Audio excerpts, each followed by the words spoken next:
Suresh, you good? Yep. Roll. Deepak ji, it's really nice to be able to hear from you about your multifaceted engagement with Hindustani Sangeet in Bombay. I know you studied elsewhere as well, but in your formative years, you were both a student and a practitioner in Bombay. And this is what we'd like to speak with you about. Sure. Also to generally learn about the musical culture in Bombay at the time when you were growing up, the kinds of places where you heard music, the kinds of people you listened to, and so on and so forth. It will be a very informal discussion. Sure. Could we begin with your first entry into music? Wherever it was, doesn't have to be Bombay. Well, I started studying music in Delhi when I was 5 or 6. But then Bombay was my grandparents' home. So we always came here. And with my cousins learning from a very good guru here, my guru in Delhi was not really a very advanced guru of music. So with my cousins studying music here, I got involved with studying with my guru in Bombay. So it was an occasional thing in the beginning. Became gradually more and more intense as I started moving towards Bombay professionally. And then it became, of course, full-time, 3 times a week with one guru and 3 times a week with another guru. And that's how it happened. Because Bombay was always my grandfather's home. So we were always here during summer vacations. So were you studying with the same person since when you were in college, or you changed many times? No. In fact, when I was in high school, about 10 or 11, then I started studying with Mr. Dev Burman, who was a prince of Tripura and had given up his ancestral home and all his princely rights to come to Bombay and become a teacher of music. And he started me off. He used to teach my cousin, who became a very good sitar player. So with him, I started learning whenever I was here. Once I moved to Bombay in 68 permanently, then he was teaching me 3 times a week. And Mr. Arvind Parikh, who was a disciple of Vilayat Khan Sahib, he was a neighbor. So he said, if you have time, I'll teach you. And Mr. Burman was large-hearted enough to say, yes, he's the same Gharana, go and learn from him too. So 3 mornings a week I was learning with Mr. Burman, and 3 nights a week I was learning with Mr. Parikh. And that's how it started, and that's 45 years now. So this actually meant then 6 days a week you were learning? Or Yes. sometimes on the same day you were studying with 2 different people? Well, sometimes, yes, same day, if Mr. Parikh was traveling, because he is a businessman and in the cargo trade. Cargo trade means you have to travel. So sometimes he would say, instead of today, can we meet tomorrow, I'm traveling, that kind of thing. But he was very, very regular. I mean, of the 100 sessions, he was supposed to give us about 110 sessions a year. He wouldn't have missed more than 2 or 3 of teaching to his students. And initially, when he started teaching, there were only 3 of us. So most of the time, all 3 of us came together. So when you say that both your gurus belong to the same gharana, what exactly would you mean in this instance? You were learning sitar, right? Yeah. So what's the ancestry that you would trace? The gharana is the Itawa gharana of Ustad Vilayat Khan. My first guru, Mr. Burman, had studied with Ustad Inayat Khan, Vilayat Khan Sahib's father. And Mr. D.T. Joshi was also Inayat Khan's disciple. Mr. Arvind Parikh has studied with Ustad Vilayat Khan himself. He is his senior most disciple. So there is a continuity of style. And that's important if you want to start making sense as a performing musician. What difference did you see in the teaching methods of your 2 gurus? Very difficult to conceptualize, actually, because they both learnt very differently. So Mr. Burman had actually done a course at the Maris College of Music in Lucknow with D.T. Joshi. So his whole system was, and he had learned from Ustad Inayat Khan, whose approach to music was more orthodox. Vilayat Khan Sahib in that sense was a revolutionary musician. So Mr. Burman's method was, you take one rag, A to Z, for 2 years. You live with that rag. And you master that rag. And I think in all the 20 odd years I learnt with him, probably not taught me more than 5 rags. But if you know 5 rags A to Z, you can handle any rag. Which were these? Were these Sampurna Rags? Not necessarily. Okay, occasionally I would choose or he would choose. I mean, he taught me, the first rag I started learning when I was only part-time with him, visiting Bombay, was Bimpalas. Bimpalas went on for almost 4 or 5 years because I was learning only 1 or 2 months in a year. And then I started with Desi. I liked Desi very much because I loved that Beju Bawra song that Amir Khan Sahab and D.V. Paluskar had recorded. And I was crazy about that song. So I said, teach me Desi. He said, it's too early for Desi. So I said, no, I want to learn it anyway. So he taught me Desi. Then for almost 2 or 3 years, he taught me Bhairavi. And pretty nearly A to Z Bhairavi, as his generation knew it. And what later musicians did to Bhairavi is a different issue altogether. His generation, I mean, they made it an encyclopedia of melody. He taught me Bhairavi, then he taught me Bilas Khani Todi. Because he says, if you learn Bhairavi, you must learn Bilas Khani. Same notes, but different configuration. So that you never mix up the two. So he taught me Bilas Khani. And then the 5th rag he taught me was Malkons, which is one of the relatively simpler rags. So when you say A to Z of Bhairavi, what exactly do you mean? Starting from alap to complete presentation, concert level presentation, with pre-composed tans, pre-composed tihais. That's the way they had learned. That generation depended a lot on pre-composed material to teach. And not so much improvisation. Well, I won't say it's improvisation. There was no improvisation. But they taught you the method of improvisation. So they had composed something. I won't say it's entirely pre-composed. Alap cannot be pre-composed. I mean, normally it cannot be. But the tans are pre-composed. So they taught you the grammar through the literature. Mr. Parikh's approach is very different. I mean, on that day, you say, okay, what do you want? You go there and say, which rag do you want to study? Then he'll take you through about half an hour of alap and show you the broad pattern. I think it also depends a lot on at what level of understanding you are. Because by the time I came to him, I was already performing. So, I mean, not that I was a seasoned performer, but I was doing occasionally performances and I'd been on the stage for quite a few years by then. So then he would teach you a new rag. Then he would teach you 2, 3, 4 compositions in that rag. Well, Mr. Burman's method was you live with 1 rag and 2 compositions for 2 years, and you master those in all the manifestations, right from alap to the jhala. So there are 2 different approaches, and I think that they recognized, Mr. Parikh recognized the level at which I was. While Mr. Burman said, no matter what level you are, if you understand 5 rags, you know what to do with any rag. So I think the combination worked very well for me at that stage. I've seen Mr. Parikh teaching novices, relative novices. And he takes them through almost the same procedure as Mr. Burman would. But then there's also a difference of generations and also a difference of intellect, I think. Because Mr. Parikh is a very analytical mind. He's a big businessman. He runs a company of 2,000 crores turnover with 18 offices all over the country. I mean, and he has to control that operation with just 1 sheet of paper in front of him every morning. So you're talking about a different quality of mind. He's not just a musical mind. The way he explains things, the way he analyzes the technique is so different. I mean, once he has explained the technique to you,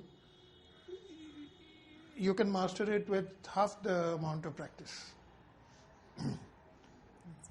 Because this generation, and being the kind of mind he is, an educated person, he's learned to analyze it in its barest detail. Sometimes it seems too simplistic to the traditional musicians. This is all creativity. You can't analyze it like this. But he knows how to impart that knowledge. So pedagogically it's very useful. But is it performatively also useful? Very useful. Very useful. Because, see, there is, when you are practicing, your conscious mind is doing the composing and organizing all the musical material that's in your head. And at the practicing stage, your conscious mind is allowed to be active. Once you sit on the stage, it's the unconscious mind that executes, and the conscious mind is looking for new directions, something you may or may not practiced. You're storing all those inputs in your head, partially precomposed, and what comes out at that time has to be an effortless configuration. Only then you're performing, only then you're making sense as a musician. It's very much like a film. I think it's at the editing table that a film is really made. You've written all your script, you've done all your work. But the life of the film surfaces at the editing table. And this is, the performances are editing table. And that's the way it works. You're someone who's quite well known as a writer on music. And I know that you have, really invested a lot of time and effort in it, and it's something that gives you a lot of rewards in terms of the satisfaction that you get. What connections do you see between your being a performer, a student of music, a listener, and a writer on music? It's a very important issue, and I think I'm discovering that now. For the last 15 years almost, I didn't practice. I mean, hardly any at all. For the last 5 years, my sitar didn't come out of its case. And I had to get it overhauled before I started practicing again. In these 15 years, I've been almost a full-time writer. Whatever work I've done in music, I've been a writer. As a writer, you're analytical, and my job was to analyze the music and interpret it for audiences, mainly abroad, which means you get down to the really fundamentals. I mean, what are the tan patterns? Also, I go through 15, 20, 30 recordings and figure out what are the different tan patterns and do a graphic plot of those tan patterns to explain it to an international audience, that what are the fundamental tan patterns. When I sit down, then things like for sitar itself or sarod, any of the plucked instruments, you're analyzing all the time the stroke craft, the balance between the outward stroke and the inner stroke, the balance between the right hand and the left hand. Now, these are issues. After these 15 years gap, I've started practicing again. I've started going again for my training with my guru. And I find today I'm ruthless with myself on everything that I've analyzed. My music is different. It's not necessarily more cerebral. But today I know what I want to hear. Earlier I was always thinking of what I want to play. I think that's a huge difference when you become analytical. And being an analyst of music after being a music lover and a student was difficult. I have found that when I got a great recording to do a commentary on, I had to hear it 50 times before I stopped enjoying it. Because until you memorize it, you keep enjoying it. Every time you discover something new, you enjoy it. If you enjoy it, you can't analyze it. So the greatest recordings I've heard 50 times and memorized them before I could write about them. And then I said, okay, now I'll sit with a stopwatch and start analyzing it. Because I've stopped enjoying it. Because when you enjoy it, your critical mind is on the side. So, one or two examples of these great recordings that you've heard 50 times and internalized in some way?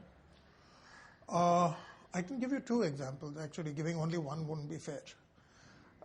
There was one recording of Tejaswini Niranjana, sarod player of Puriya Dhanastri. I went through that recording 50 times and memorized it because he was doing such wonderful things with that rag and also such wonderful things with that architecture. He had deviated a bit from orthodox architecture, but what he had come up with was a very novel way of holding interest of contemporary audiences, in spite of having deviated from orthodox architecture. Now, so at every hearing, I was enjoying what he was doing with the rag and also enjoying what he was doing with the architecture. And it took me about 50 auditions of that recording before I said, okay, now I know it by heart. Now I can start analyzing it. Another was a recording of Sanj Saravli, which is a creation of Vilayat Khan Sahib himself. It's a single piece rendition, 78 minutes, in Khyal format.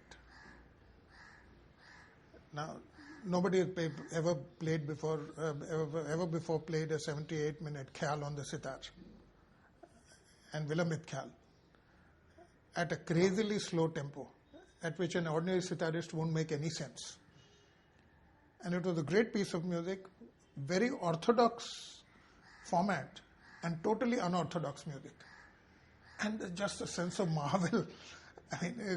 I was listening to it with my jaw dropped right through. 50 times I must have heard it. Then I actually sat down and notated the whole concert. 78 minutes took me one full day to notate.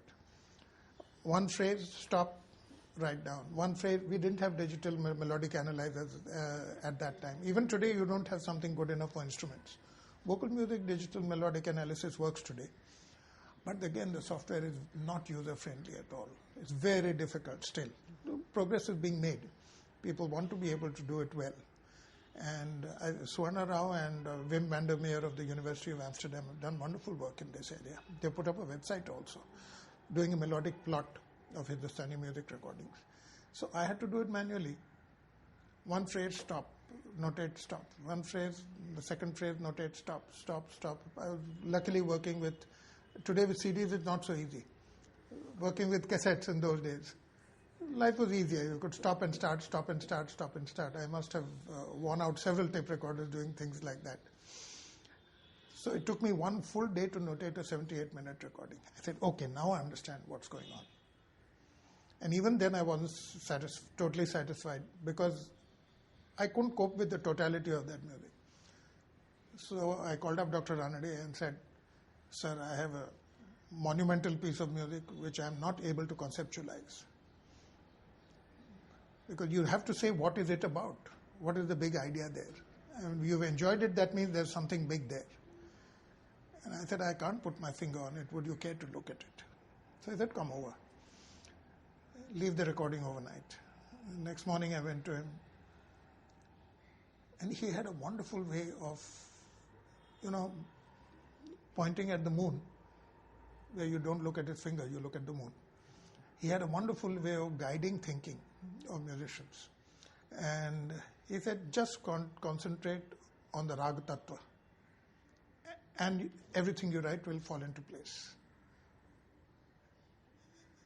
And that commentary of mine is the most talked about commentary in musicological circles. Because I took that advice, just concentrated on that. And everything falls into place the moment. So in this instance, what was the Rag Tattva that you are referring to? It wasn't a rag. Sant Saravali is Vilayat Khan Sahib's own creation, which is a mix of so many rags. Now in our music, rag authenticity is fundamental. Rag grammar is fundamental. The greats have the freedom to play around a little bit with it. And audiences give them that freedom. This wasn't a rag really. It was actually a composition around which Khan Sahib was trying to build a new rag. And the new rag he was trying to build was a complex of many rags of the same family.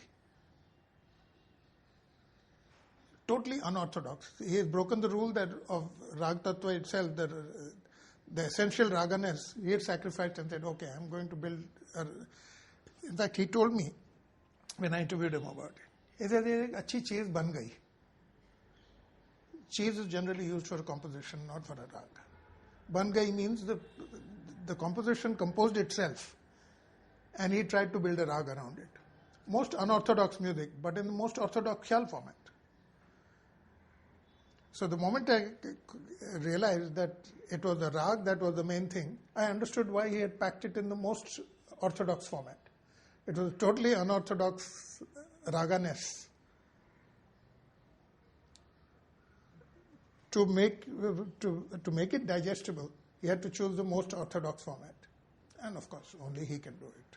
And I would say that I haven't heard everything published in the last 50 years. But I would say it would qualify amongst the finest recordings of instrumental music in the last 50 years.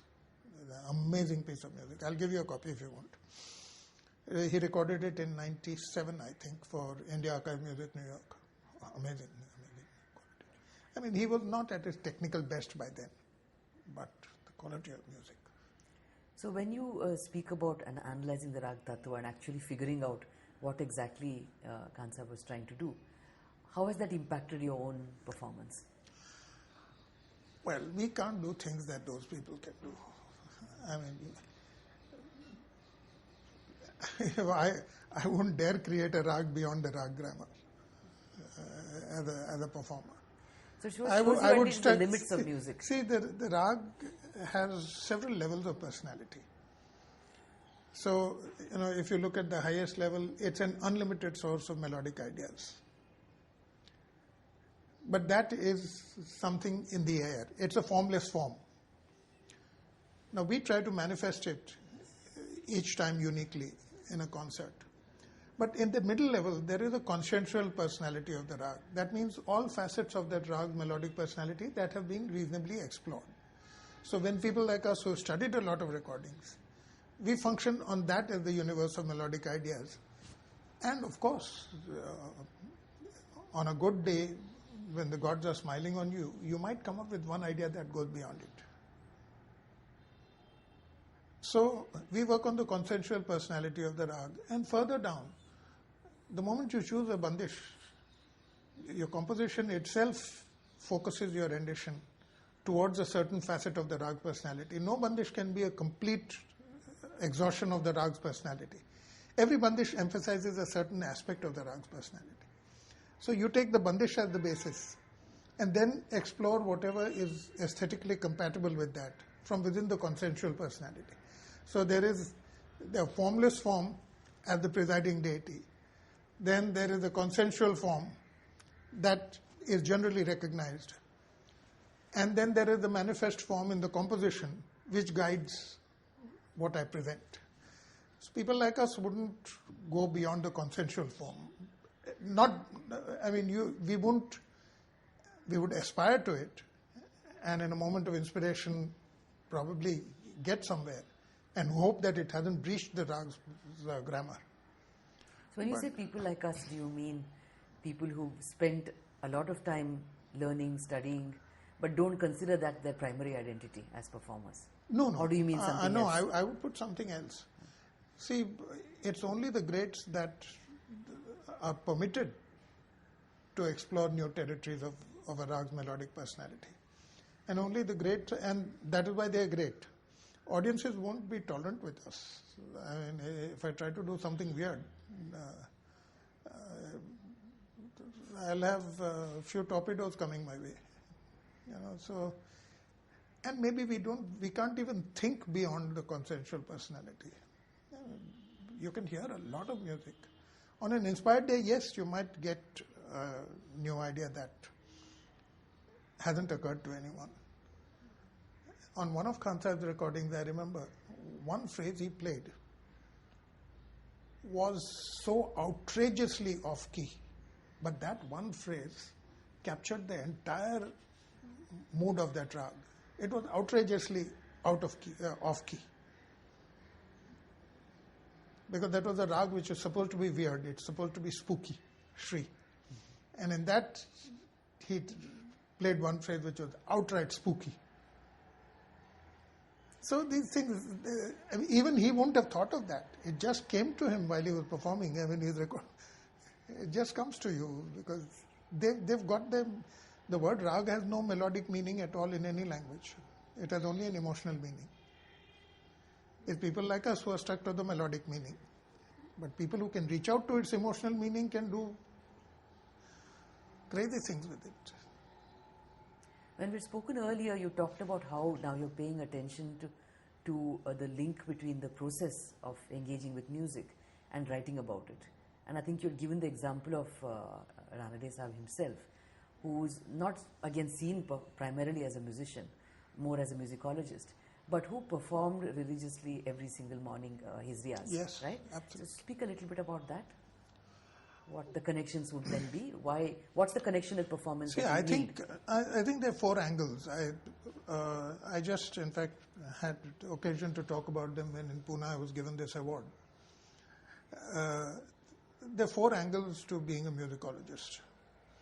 I think one is the creative process, which you have to understand, which your guru gives you. He enables you to understand a rag, enables you to explore its possibilities, enables you to structure it in an intelligible way as a communicable idea. Then the second is the Gyan, that I call is what you might call the Kala Paksh, which is the Sarjan Kriya.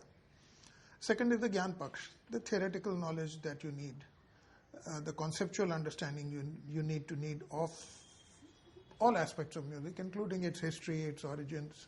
That gives you a perspective, even on the history of a rag. If you know, it helps. So it helps you to avoid older forms. It helps you to understand very clearly what are the contemporary forms, accepted forms, and recognizable forms. Then the third is the Shravan Paksh, how much you have heard. Because the entire consensual personality of the rag and entire tradition is evident to you only from how much you have heard. And fortunately, recording technology makes so much accessible to you. So I've had 3 friends who are big collectors, and every time I needed anything, I had to make 3 phone calls, and the next morning I have whatever I want. And without any obligation, and after a while I stopped collecting. So I just would borrow them and return it to them the next day, because how much can you collect? I don't see myself as a collector. And the fourth, I think, is the relationship between the musician and his art. And that's what we are referring to. That is a very complex area which you get when you are a performer, when you are practicing regularly. You understand the relationship between the musician and his art. And I had the advantage when I was writing commentaries on the recordings for India Archive Music. I had the advantage of interviewing all the musicians, living musicians, whose recordings I analyzed. And because they were talking to a musician, they gave me insights that an average journalist won't get. They were talking to a musician to musician. For instance, I'll give you Shahid Parvez discussed with me technical details of fine-tuning the Jawari bridge for the quality, controlling the acoustic quality of the acoustic output of the sitar. Okay, with our guru, he's given you some ideas. Vilayat Khan Sahib, I spoke to him, he gave me some ideas. But Shahid was talking to a person almost of his own generation, and he explained to me how many different materials he had experimented with, how many different grindings of the materials he had used, what kind of sandpapers he has used, what kind of files he has used to get exactly the tone that he wants. Now, I think these are very important insights that you get as a performing musician, and when you understand the relationship of the musician with his art. The man has worked so hard on the quality of the sound, Shahid Parvez, for instance. And so has Vilayat Khan Sahib. But Vilayat Khan Sahib, he may or may not discuss it with you. And he might think you won't understand. Or he thinks he has other things to contribute to you. So having interviewed 35, 40 top musicians, not just top musicians, right from just upcoming musicians to people at Khan Sahib's level, you begin to understand the relationship. And broadly, I would use our Indian traditional concept of gun. Some musicians have a sattvic relationship with their art. Others have a rajasic relationship with their art. And the third have a tamasic relationship with that art. And it shows in their music. So that's one angle. But that you understand only when you are in touch with the process of being a musician yourself. Otherwise, nobody gives it to you. You won't find this in any book. Even your guru most of the time will not tell you, because it's an understood thing. Your guru's values, musical values, rub off on what you play. And your own musical values, to the extent that they differ, will reflect in what you perform. But these 3 traditional classifications have helped me to understand, at least I can understand, there is very clearly a sattvic kind of relationship, there is a tamasic relationship, there is a rajasic, all 3 varieties I have seen. In that sense, I'm a little like a lawyer who sees all aspects of his client's personality, from the best to the worst. So because I'm using evidence, I'm writing on the basis of evidence. No. Sorry, just change battery. This is not all for the film. We are putting up the entire interview online Okay. as a research interview, first of all. Okay. And that will be extremely useful. And a subject like this, I think you can't work on sound bites. No, absolutely. So I think this is probably the right moment to ask you, since you spoke about the relationship between Riya's performance and writing about music. You are someone who also plays the sur bahar. You are someone who's learning and has learned vocal music. You know some tabla. So how do you relate this to knowing about one kind of musical practice? What is the spectrum of things you need to know in order even to understand, say, sitar practice? Why is it important for you to know vocal, to know tabla? Well, that's a fundamental issue in Hindustani instrumental music. Vocal music has the highest status in Hindustani music, instrumental the next, and dance the lowest. And there's a good reason for it, I think, because the vocal expression is the originator of all musical ideas.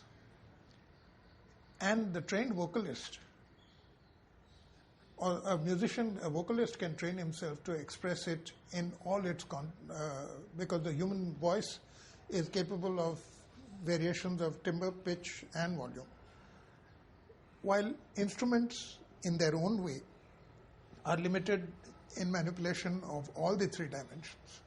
So a trained vocalist can produce almost anything, while a trained sitarist cannot produce almost anything. So the vocalist is the originator of all musical ideas. Even the instrumentalist, any instrument you want, he will admit to you that he's actually singing in his mind as he's composing. Then he figures out what is the best way to interpret it on his instrument. And of course, the bow and wind instruments express the vocal better than the plucked instruments. And yet you find traditionally Veena was the accompaniment to vocal music, and it's a plucked instrument.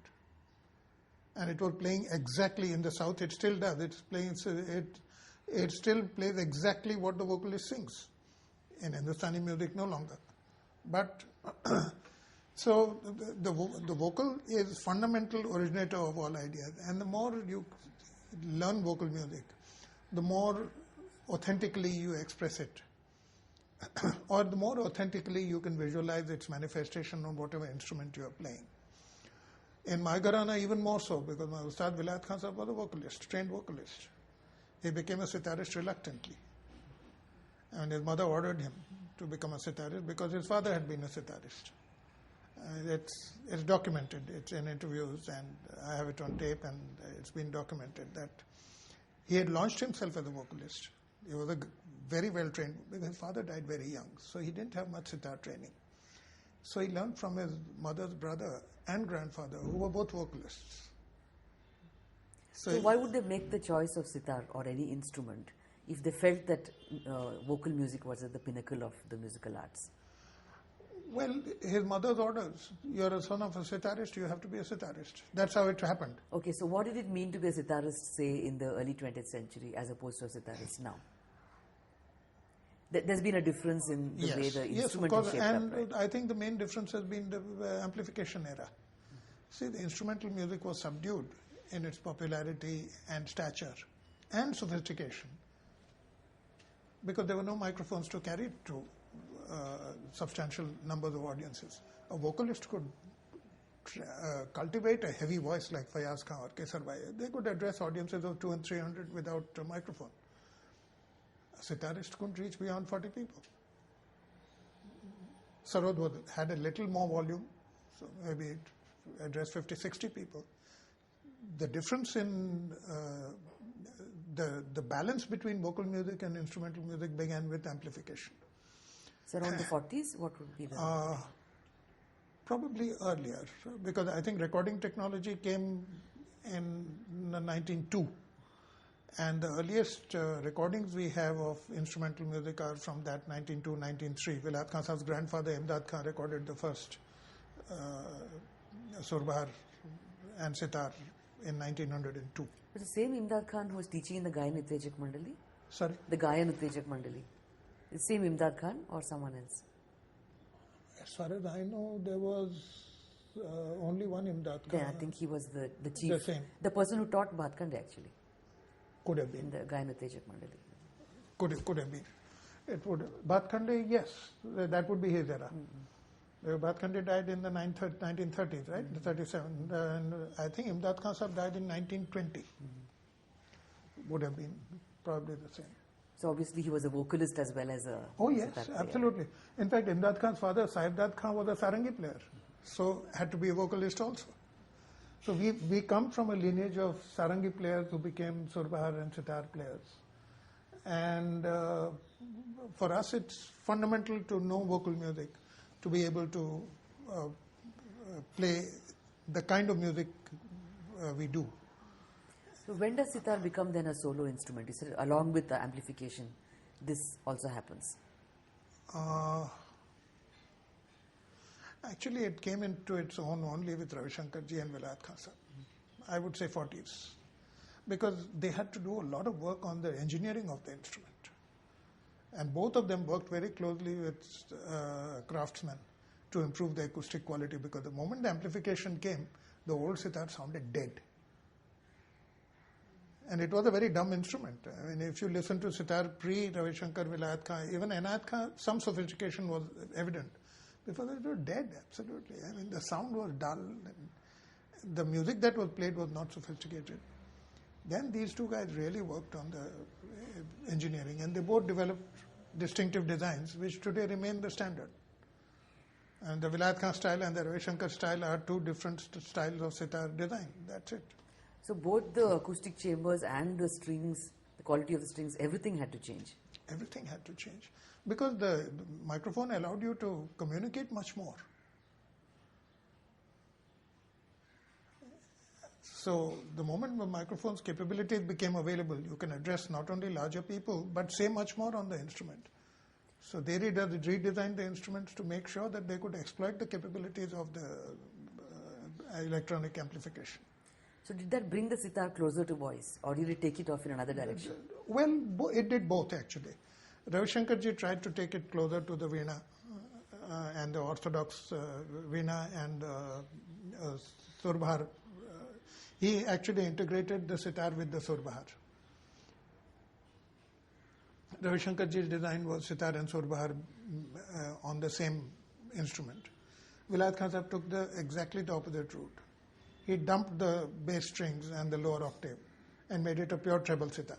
So Ravi Shankar sitar was treble and bass with a sharp metallic tone, because he wanted, his style was more flashy.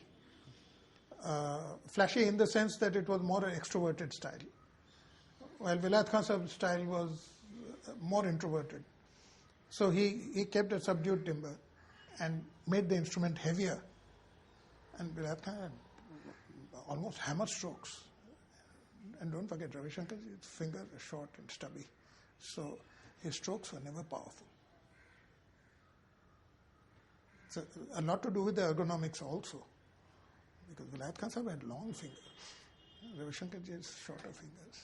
That explains to a large extent the difference in style. And also Ravi Shankar ji had learnt with a sarod player. So a little bit of the sarod idiom had come into his music. But Vilayat Khan Sahab learnt with vocalists, so the vocal idiom came into his music. You had mentioned when we spoke earlier about the impact of other forms on sitar playing, like dance, for example. So, in the instance of Ravi Shankar, how did that change the way that he performed? Well, I think if I play a recording of Ravi Shankar ji for you, I can show you the elements which are straight from dance. For instance, his habit of repeating a phrase twice. Now, it's very clearly a reference to dance, because the dancer will execute one movement with the left hand and then with the right hand. It has to be played twice. Now, that is one aspect. Secondly, the importance of rhythm. Dance is substantially a response to rhythm. So Ravi Shankar ji's style has a much greater emphasis on the rhythmic play than Vilayat Khan Sahab's style. Both are masters of rhythm. But the rhythmicality of Ravi Shankar ji's music is much sharper and much more prominent than Vilayat Khan Sahab's rhythmicality.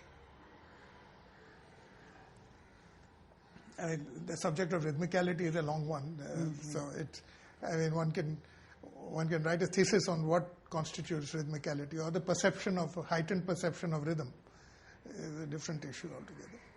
Let me bring you back to your own like personal involvement in music as a student and as a performer.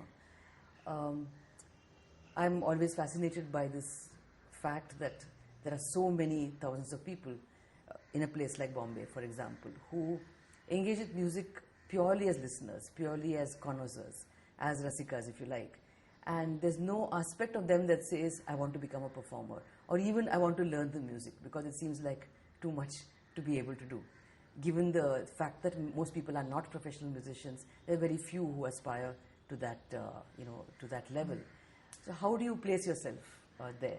Like, why would you have taken the step? I know that from a very young age you were involved in music, but it's a conscious choice at some point to say, I want to actually learn music and then to perform music. It happened unconsciously, actually. My talent was discovered when I was young. I wanted to learn. Initially, I didn't practice very much. And my mother would sit with a stick and make me practice for 1 hour every day when I was up to the age of 10 or 12.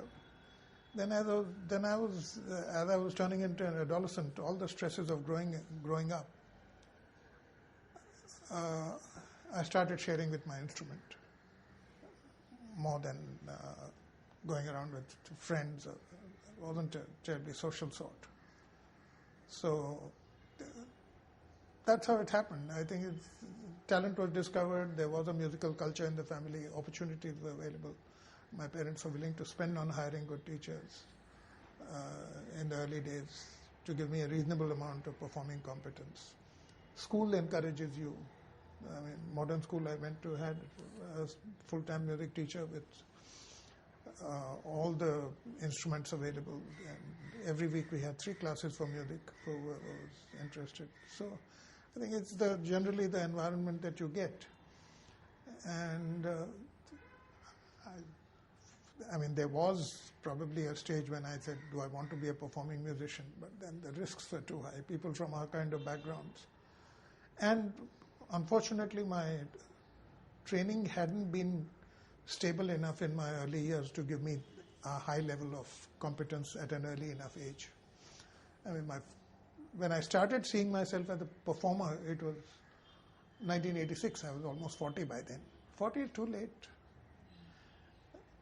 If you want to be in music as a career, as performing as a career, then you have to start getting noticed by 25. Put in a good 12, 15 years of struggle. It's only by 40 that you start making sense. And between 40 and 45, I would say probably the best years of a performing musician. Because you have enough maturity and you still have enough physical energy left. So that combination of skill and maturity is available between 40 and 45. If you're lucky, it goes on to 40 to 50. I mean, if you're really in that league, you see all our great musicians. Ali Akbar Khan is probably the only exception who was shining earlier than 40. Otherwise, Ravi Shankar ji, Vilayat Khan, the best work it produced, Bhimsen ji, Amir Khan sahab, all are, Bade Ghulam Ali Khan, all are greats. Between 40 and 50, they produced their best work. And they really started flying high only around 40. Let me ask you something that is very important for our project, which is to try and understand the larger musical culture in which you were also enabled to become a performer and a writer and so on. How would you describe that in the time that you've spent in Bombay in particular? What kinds of listening practices, what kinds of performance situations? I'll say this about Bombay. Bombay gives, like in every other profession, I think, Bombay gives everyone a chance. It's willing to give everyone a chance, and probably more so now than was 20 years ago, because Bombay has become a very fragmented music market because of the logistical issues. See, I remember the time when you could have an audience of 300 people from all parts of the city going to Thana for a good concert. I mean, Thana in those days was a sleepy old town, not what it is today. Today, logistics have become cruel. So a lot of small music circles have come up all over the place. They can't pay well enough to musicians to afford the big ones because they're expensive. But at 10,000 rupees a concert expense, there are lots of small music circles that are willing to encourage new talent in Bombay. And if they're good, they get noticed, they get talked about, and they move up. I mean, even today, most of your today's stars, upcoming stars, were virtually unknown 5 years ago, and they're all around 30. So by 30, you can start getting noticed in Bombay. Bombay has that vitality still. What are these places? Where are these music circles forming? Everywhere. In fact, if you subscribe to a mailing list called Huzur Bandhanawaz, I get that. My God, places that 10 years ago didn't have a music circle. But they have one because there are audiences there who won't travel long. I mean, after I moved from Pedder Road to Khar, I've told people half an hour in this direction, half an hour in that direction. I go beyond that too much. So I go up to Bhavans College, Andheri, and I go up to Dadar Matunga Cultural Center. Beyond that, okay, something unusual if a close friend is performing, or I might go. It's just too cruel. So in that sense, the cruelty of Bombay as a city might have helped creating larger number of avenues for new talent to come up. Today, in most concerts that I attend, except for the big festivals, audience is below 100, 50, 60, 50, 60. What kind of audiences do you see? In terms of age, in terms of... Age is unfortunately, I mean, I've been saying this for a long time, that you have brilliant 40-year-olds performing for an average audience age of 70 plus, 65 plus. In 10 years, these seats will be empty. But there'll still be the 40-year-olds performing, right? Yeah, no, the tragedy is that we've lost 30 years of audience cultivation. How, why, it's a very complex issue. I mean, if you want my favorite theory, I think radio is to blame. Because we, as my generation, as an audience, were cultivated by the radio. And All India Radio even today has the largest archive of recording music and huge, incredible asset. I mean, they can start a 24-hour music channel anytime without even hiring any young musicians to perform tomorrow. But they're not doing it. And we've lost 30 years of audience cultivation. So, but in the time that... Audience cultivation. I think we need to redo the last bit. And also the places where you heard music. So before the question is... Okay. When I go to concerts now, I find the audience is mainly above 65. And brilliant musicians that are between 35 and 40 performing for them. And in 10 years, these seats are going to be empty. And we won't be around. So it appears to me that we've lost about 30 years of one whole generation, if you consider 30 years a generation, of audience cultivation. And that's sad. Why has that happened? Well, the reasons must be very complex, but I think All India Radio is responsible. Over the last 30 years, the proportion of time devoted to classical music has shrunk steadily because they have many pulls and pressures. They have news in so many different languages on every channel. They need folk music. They need this music. I mean, it's become. It is no longer a major cultural force. I mean, today some of these young musicians like Meghna, for instance, I want to appear for the radio auditions. I said, to what purpose? One is, even if you get an A grade, the market is not going to give you 30,000 rupees for a concert. That's one. Secondly, you'll get 3 chances a year to perform. Big deal. I said, you can build a very good career without being on All India Radio. And that's what most of these young kids have done. But this is in many ways a post-independence phenomenon that All India Radio became such a major patron of the music. But surely today there's far less centralization. There are many more radio channels. There are many more television channels. We are not only All India Radio and Doordarshan. Would not that in some ways help with the same phenomenon that you mentioned, the fragmentation of the market, the emergence of niche markets, and therefore probably more opportunities for music. I'll put it this way. What I know reliably from knowledgeable people, the classical music market, the non-popular segment, is just about 1%, 1 to 1.5% of the total recorded music market. That has been so for several years now. So although the volumes may be growing, 1% of that market would not be good enough to sustain a commercially viable television or a radio channel devoted totally to classical music. In Carnatic music, it might, because that 1% may be 5%. Hindustani music, I don't see that possibility. In fact, All India Radio has been talking for several years about a 24-hour classical music channel for Hindustani and Carnatic. They've done nothing. That would be, because most of our influences, the rag depends on familiarity. The appeal of any melody depends on familiarity. And most of this familiarity is acquired involuntarily.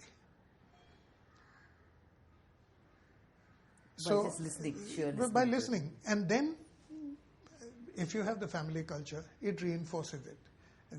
And I mean, for my mother would tell me, listen to this musician, she's good. Listen to this musician, she's good. So that familiarity is reinforced by prestige suggestion. That gives you some idea what's good, what's bad, what not so good, what is good music. That whole process depends on free and involuntary exposure in the early years. So the moment our rag melodies have become unfamiliar to our generation, you lost the entire generation, because at 20 you can't introduce people to rag, except some people are specifically interested and might take interest. Spik Mackey has been trying to cultivate that kind of interest amongst adolescents and young people. So it's the involuntary absorption of these musical ideas. Today it's taking place only in popular music. Classical music hasn't got a fighting chance. But look at the kind of money that's pumped into popular music to make it the mainstream culture. And Bhimsenji was, recently I was writing a booklet for the music history of Baroda. And Baroda has been the single biggest repository of musical talent in the princely days. And one of the seniors there told me about Bhimsenji. In the days before these cars were there, he used to perform in Baroda, and he was traveling by a Tonga. And the Tonga driver started, and he was humming something. And the Tonga driver identified the rag. It was a rare rag. So Bhimsenji turned around and told him,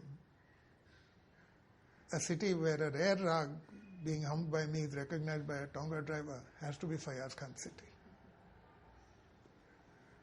So, because these involuntarily absorbed, that fellow poor chap probably never owned a radio. A radio was an expensive business when we were children. And radio was a showpiece of the house kept in the center of the drawing room and covered always so that it won't gather dust.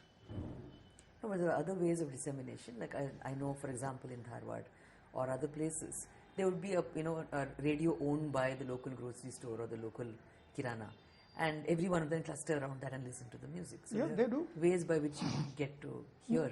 No, but why? People like Bhimsenji picked up the initial ideas on Hindustani music standing outside a record shop and left home that night. After he heard Abdul Karim Khan, left home that night in search of a guru. So, very quick question about where all did you hear music, whether in concerts or private homes in Bombay in your early years? I would say both, but I heard a lot of music in my young days at concerts in Delhi. My father used to be in Delhi in my early years, first 10 years.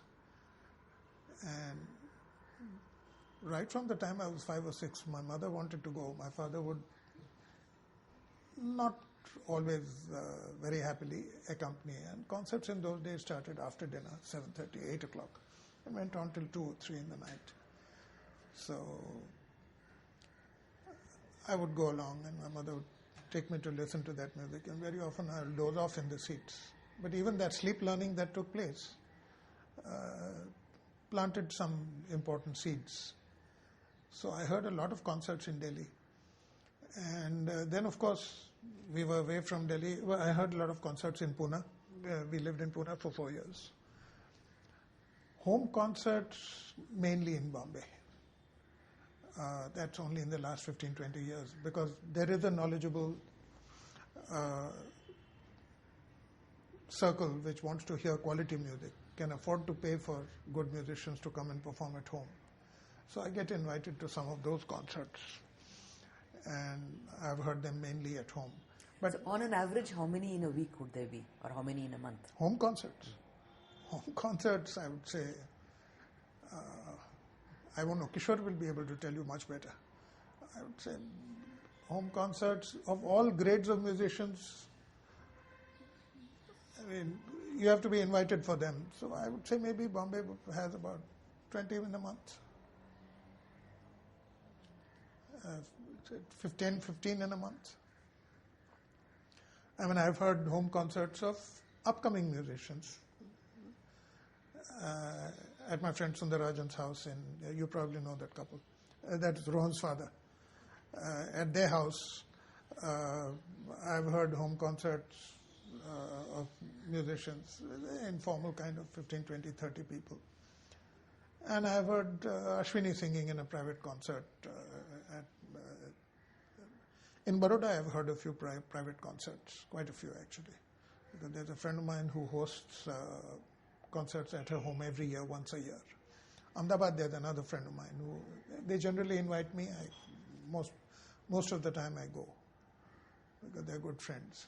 And they ask my advice to feature musicians. So this is a particular kind of circuit of music performance, and it's a very important one because it doesn't usually become very public. No, and good music will survive, the quality music will survive only in these circles now. Because what is being sung to fill a hall of 1,200 people is nonsense. A populist, very populist manifestation. I mean, I don't know, do you know Chandra Pai? Chandra Pai has set up a very good circuit of patrons in Bombay and in Pune. He is an NRI who's putting together a corpus of $5 million to promote the home concert circuit all over the country. And Chandra should be here any moment. You should probably talk to him. He is a fanatical. His wife is Yogini Gandhi, a Kathak dancer. And that couple is extremely active. They've hosted he comes to India for about 3 months in a year. He's a software tycoon and totally devoted to classical music. And he says, I'm in America now only to pull up enough money to do this in India. He plans to come back and just promote this circuit, because he says good music will survive only in this circuit. He feels very strongly about it. And so far, I've attended 3 or 4 concerts he has hosted. Quality music, quality audience. Well, tends to be, because the rich people who host these concerts tends to be a little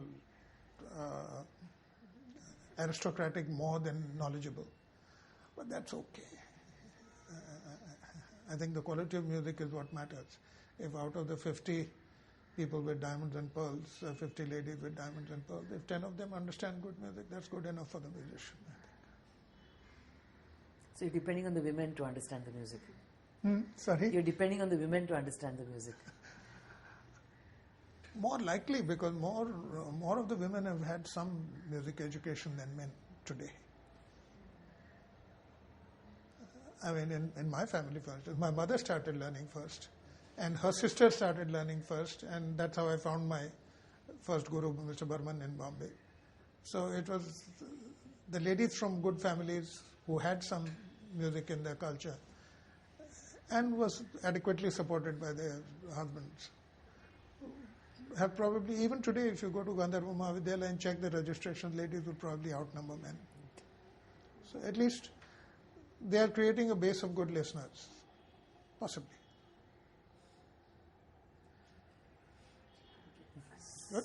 Silence for a minute.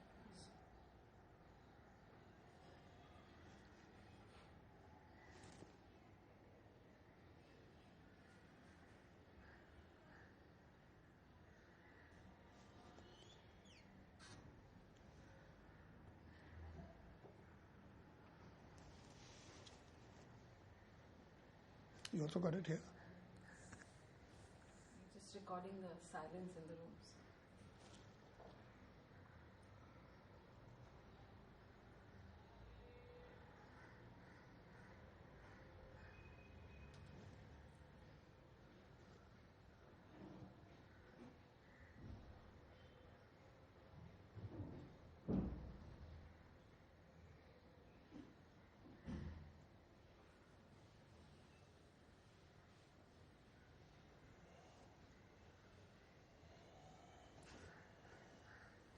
This from Mr. Deepak Raja's interview.